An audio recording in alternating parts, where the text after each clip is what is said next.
குரோம்பேட்டை பார்வதி மருத்துவமனையில் அதிநவீன தூக்க ஆய்வு மற்றும் சிகிச்சை மையம் திறப்பு விழா நடைபெற்றது. சென்னை அடுத்த குரோம்பேட்டை பார்வதி மருத்துவமனை வளாகத்தில் அதிநவீன தூக்க ஆய்வு மற்றும் சிகிச்சை மையத்தை வெற்றிகரமாக தொடங்கியது. இந்த அறிமுக நிகழ்ச்சி பார்வதி மருத்துவமனையில் நடைபெற்றது.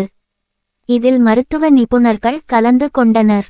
புதியதாக தொடங்கப்பட்டுள்ள தூக்க ஆய்வு மையம் தூக்க குறைபாடுகள் தொடர்பான பல்வேறு நோய்களுக்கு மேம்பட்ட பரிசோதனை மற்றும் சிகிச்சை வசதிகளை வழங்கும் வகையில் அமைக்கப்பட்டுள்ளது. குறிப்பாக தூக்கத்தில் மூச்சுத் தடை, நித்திரையின்மை, அதிக உறக்கம் மற்றும் சோர்வு, குரட்டை பிரச்சினை மற்றும் சுவாசம் தொடர்பான தூக்க குறைபாடுகளை கண்டறிந்து சிகிச்சையளிக்கும் வசதிகள் இதில் இடம்பெற்றுள்ளன. நவீன தொழில்நுட்ப கருவிகளுடன் செயல்படும் இந்த மையம் நோயாளிகளுக்கு துல்லியமான பரிசோதனை மற்றும் தனிப்பட்ட சிகிச்சை திட்டங்களை வழங்கும் நோக்கத்துடன் உருவாக்கப்பட்டுள்ளது. இந்த நிகழ்வில் லூவன்ஸ்டெயின் மருத்துவ தொழில்நுட்பம் GmbH நிறுவனத்தின் இந்திய துணைக்கண்ட வணிக மேலாளர் சதீஷ் ஷெட்டி மற்றும் ஜெர்மனியைச் சேர்ந்த லூவன்ஸ்டெயின் மருத்துவ நிறுவனத்தின் தொழில் நுட்ப தலைவர் அலெக்சாண்டர் ஹியூபர்ட் ஆகியோர் சிறப்பு விருந்தினர்களாக கலந்து கொண்டனர்.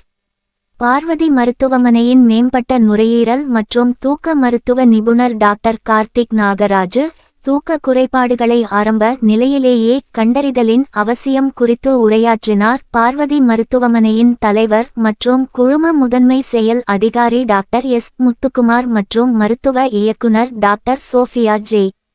அன்செட்டா ஆகியோர் சிறப்பு சிகிச்சை மையங்கள் மூலம் தரமான மருத்துவ சேவைகளை மக்களுக்கு வழங்குவதில் மருத்துவமனை தொடர்ந்து உறுதியாக செயல்பட்டு வருவதாக தெரிவித்தனர்.